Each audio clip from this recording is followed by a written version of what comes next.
বিলাসিতা হলে আগে খাবার, তারপর হলো বিলাসিতা। অনেক স্টক আছে, আমাদের প্রস্তুতি খুবই ভালো।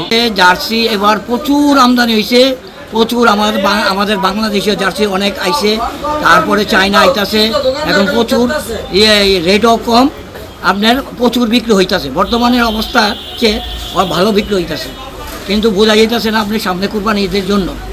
আর আশা করি কুরবানি ঈদের পরে যখন ওয়ার্ল্ড কাপটা শুরু হইব তখন আল্লাহর রহমতে ভালো বিক্রি হবে।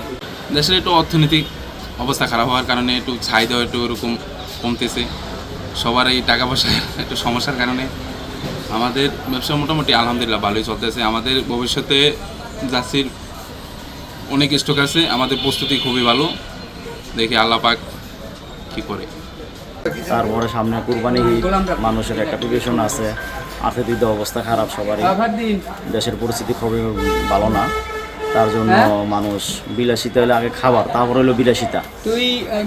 এর জন্য আর কি মানুষ মানে কেনাকাটা একটু কম হইতেছে। হয়তো সামনে ঈদের পর হয়তো দেখা যাক আল্লাহ তাআলা কি করে আমাদের।